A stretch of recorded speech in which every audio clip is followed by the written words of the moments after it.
안녕하세요. 2학년 B반 김다정입니다.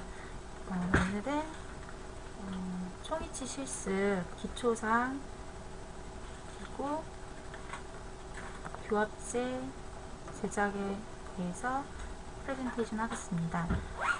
1학기 때 습작을 했던 그 영상으로 올릴 수 있으면 좋은데 제가 하지 못해서 교수님께서 올리시는 영상으로 간략히 설명을 드리도록 하겠습니다.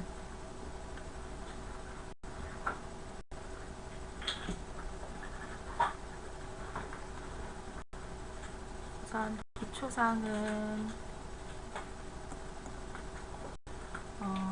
베이스 플레이트라고도 하고 레코드 베이스라고도 하는데 이 기초사항 제작 과정 전에 이제 우선 아마 인디비주얼 트레이를 이용해서 정확하게 본인 사항을 뜨는 과정까지가 지금 그 덴처 제작 과정 중에서는 생략이 되어 있고요. 그래서 이 기초사항은 환자의 구강 상태와 동일한 이제 변연과 그런 치조 조직에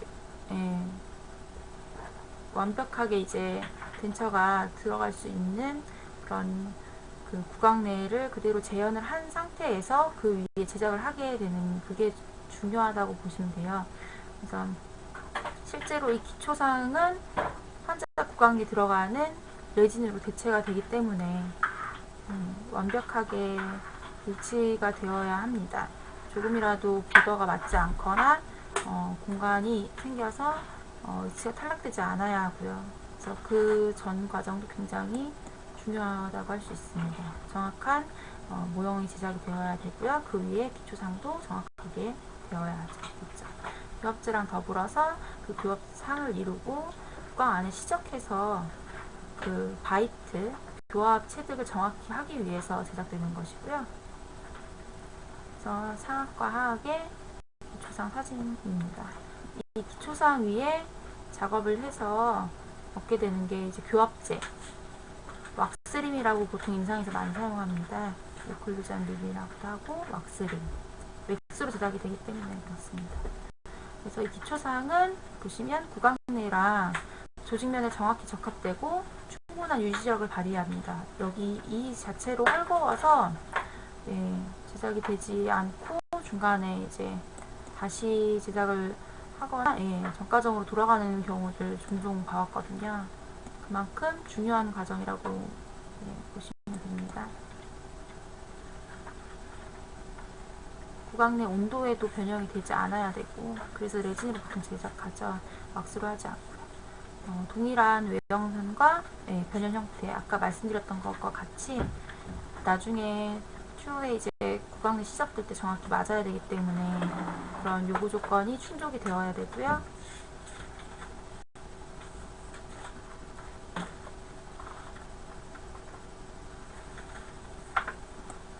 이제 기초상 제작을 할 때 나중에 교합제가 올라오기 때문에 보이지 않게 돼요. 그래서 해부학적인 위치를 고려해서 표시를 다 좀 하고 작업을 합니다.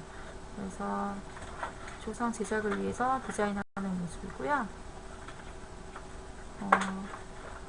인공치를 배열하거나 내지 교합제를 올리는 그런 디자인 같은 거를 작업하기 위해서는 해부학적 위치가 필요한데 이 위치가 지금 표시하는 곳에서만 하면 기초상이 다 덮어버리겠죠. 그래서 연필선을 외형 바깥에까지 이제 연장해서 표시를 해야 합니다. 그래야 나중에 치아 배열을 할 때 필요한 견치선이라든지 그런 부분을 찾을 수 있기 때문에 디자인을 할 때는 작업을 해주고요.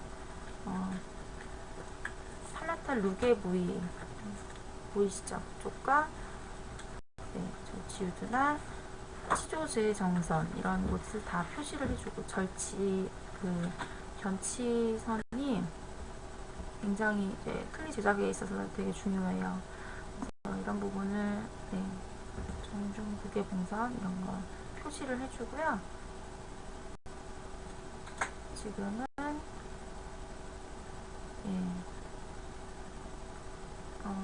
비딩 관련해서 또 표시를 하고 있고, 이런 다양한 필요한 디자인을 정확하게 이제 해줘야 다음 작업이 원활히 진행이 될 수 있겠죠. 그 후에는 이제 필요한 블럭아웃이나 이런 작업들을 또 하게 되고요. 지금 보시는 게 견치 라인, 바깥까지 표시를 해줘야 합니다. 그래야 부합재가 올라가고 그 후에 작업을 할 수 있기 때문에.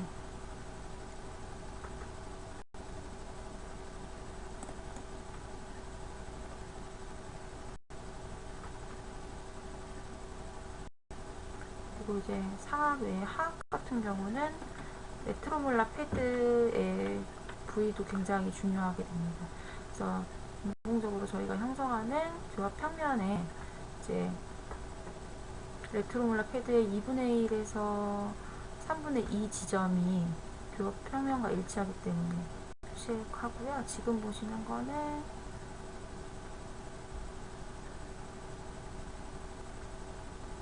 조직과의 닿는 구개부나 이런 부분은 따로 지금 공간을 부여하고 있는 거예요. 릴리프.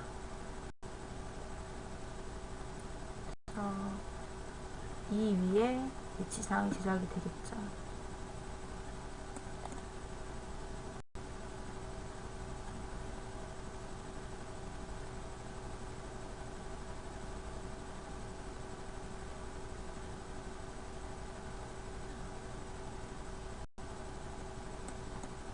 위치상 제작할 때는 보통 자가중압 레진이나 광중압 레진을 사용하는데, 지금 상악 화면에서 보시는 거는 자가중압 레진이라서 혼합을 믹싱을 한 후에 한 약 5분 정도의 워킹 타임이 있어요. 그 안에 고른 두께로, 일정한 두께로 이제 기초상 제작을 해야 합니다. 그래서 숙달이 되지 않거나 좀 숙련되지 못한 경우는 이 작업도 꽤 어려울 수 있어요.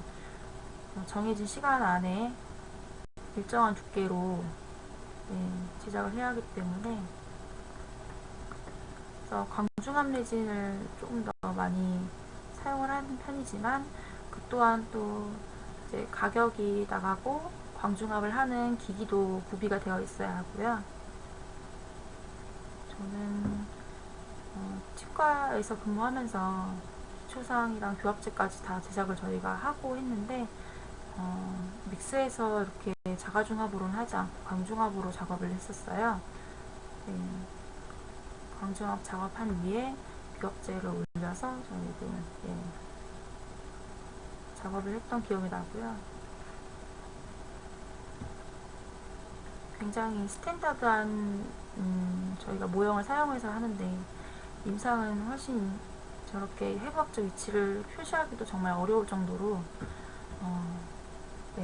어려운 그런 환자분들이 굉장히 많습니다. 구강의 구조도 그렇고.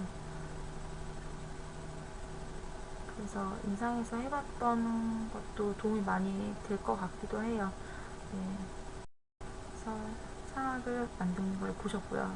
똑같아요. 하악도 해부학적 위치가 이제 인기되어야 될 부분은 똑같이 표시를 합니다. 보더 부분도 표시하고, 레트로몰라 패드에 2분의 1 내지는 3분의 2 지점은 꼭 표시를 해서 나중에 교합제를 형성할 때 그 교합제 높이에 관여하기 때문에 이 지점은 반드시 표시를 해줘야 하고요.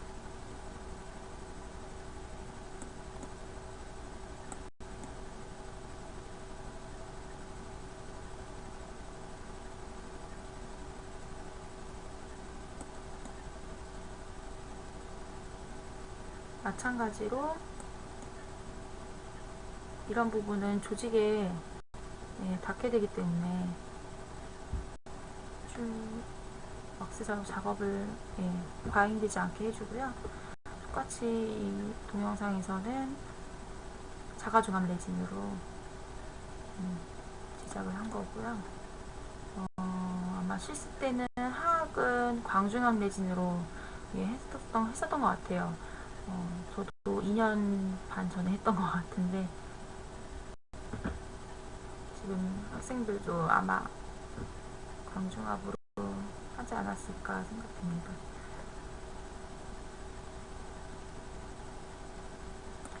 이렇게 의치상을 제작하면 그 위에 지금 기초상 같은 경우는 이게 구강 내에 완전히 시적이 될 거기 때문에 날카로운 면이 있으면 안 되겠죠. 잇몸 조직과 닿아야 하기 때문에. 그래서 부드럽게 면이 이어질 수 있도록 날카로운 부분을 다 다듬고 제거를 합니다.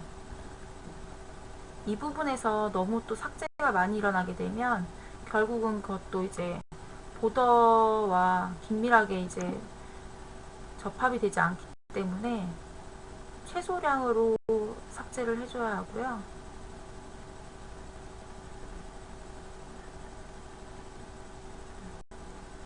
모형상에서도 작업을 하지만 나중에는 또 직접 구강 내에 들어가게 됐을 때는 처음에 꼰 떴을 때하고 또 잇몸 조직이 달라져 있기 때문에 어쩔 수 없이 또 수정 보완이 들어가게 되고요.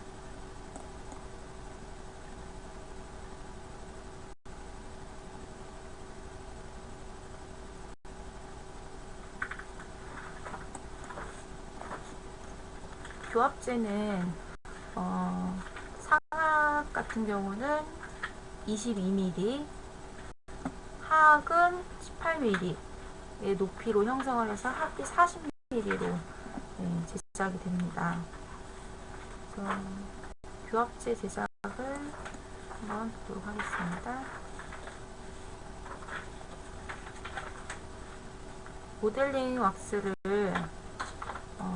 열을 가해서 어느 정도 가동성 있게 만든 후에 적당한 두께로 형성을 하고요. 이 두께도 굉장히 균일해야겠죠.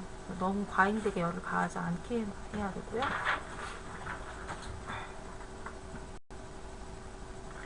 이렇게 해서 높이를 맞추고 그 다음에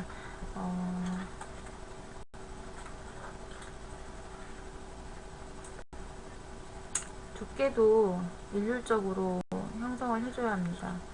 구치부보다 전치부 쪽은 조금 더 흡설 간의 폭이 좁기 때문에 디자인을 할 때 지금 보시는 것처럼 절치부에 닿는 부분은 이렇게 제거를 좀 더 하는 모습을 볼 수 있습니다.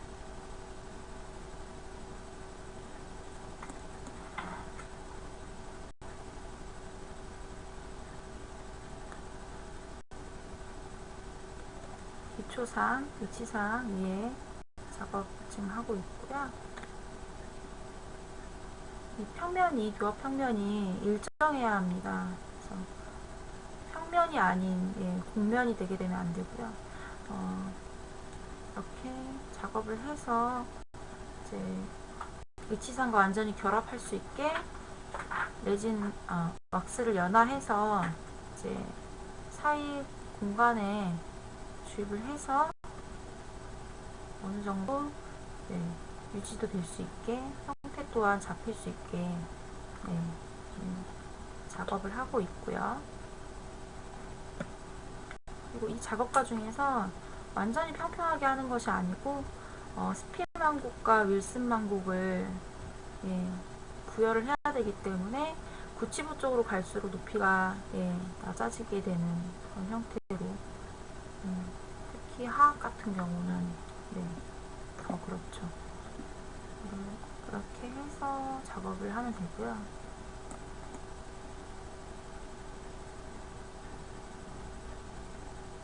또 이제 이거 같은 경우는 높이를 거의 쳐서 하는데 이렇게 사이에 옆면을 형성하면서 기구가 닿다 보면은 교합제 높이가 변하게 되거나 교합제 평면이 지켜지지 않고 이게 변형이 올 수가 있어요. 그래서 이것도 작업할 때 주의해서 작업을 해야 할 것 같고요.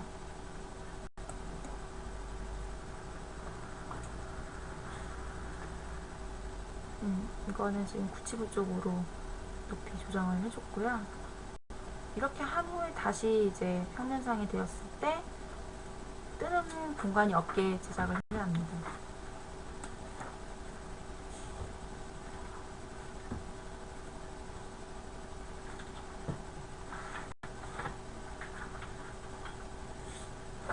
굉장히 손이 많이 가고 정밀하고 그런 작업이죠. 토치로 열을 가하는 건 표면을 매끄럽게 하기 위함이지, 이것 또한 너무 열이 과열되면 애써 만들어 놓은 형태가 변하겠죠. 그래서 살짝만 해줘야 되고요. 이건 하악이에요. 레트로몰라 패드 다시 한번 표시했고 3등분 해서 3분의 1 지점을 3분의 2 지점에 교합제가 높이가 거기까지 형성이 된다는 거.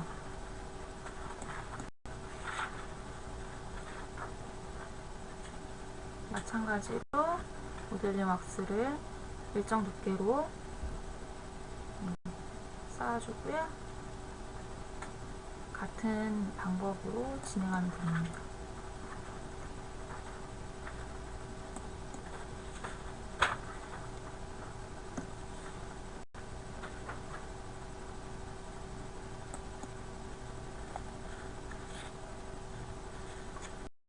그래서 교합제 높이가 높아지게 되면 혹은 또 너무 낮아지게 되면 치료실에서 얼마든지 좀 보완을 해서, 물론 시간은 걸리겠지만 보완할 수 있지만, 높으면 어떤 점이 이제 문제가 되냐 그러면 수직 고경 높이가 안 맞게 되겠죠.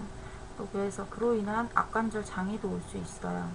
우선은 교합제를 구강 내 장착해서 이 높이가 높으면 당장 가장 바로 느낄 수 있는 증상 중 하나는 연화 운동이 쉽게 되지 않습니다. 침을 삼킬 수가 없어요. 그래서 높이가 제대로 환자분 수직 고경과 맞게 떨어졌는지 확인할 때 교합제를 상하게 다 이제 넣어서 교합 체득하기 전에 우선 이 기초상을 입안에 이제 시접을 한 후에 침 삼켜보시라고, 침 잘 넘어가는지를 확인을 하고요. 얼굴 안모도 확인을 하게 됩니다. 코끝에서 턱까지 길이를 보통 이제 측정을 하게 되고요. 환자분이 담으셨을 때 힘을 주지 않고 담으는 갑자기 생각이 안 나네. 안정이라고 하죠. 그래서 입술은 다물고 앞니는 물지 않은 상태. 그 상태가 편하게 잘 이제 유지되는 안정이 상태, 레스트 포지션이었던 것 같은데, 그 포지션에서 높이를 측정을 하고 침이 잘 넘어가는지를 확인을 하면 그 높이가 이제 형성이 되고, 이제 그 상태에서 교합을 체득하게 되고요. 그래서 기초상 제작 시 높이와 그런 망곡에 따른 교합제 그 디자인도 굉장히 중요합니다.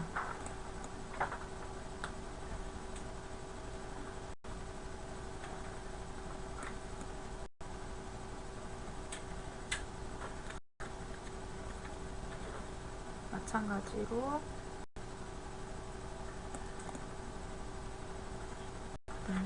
다듬질을 하고요.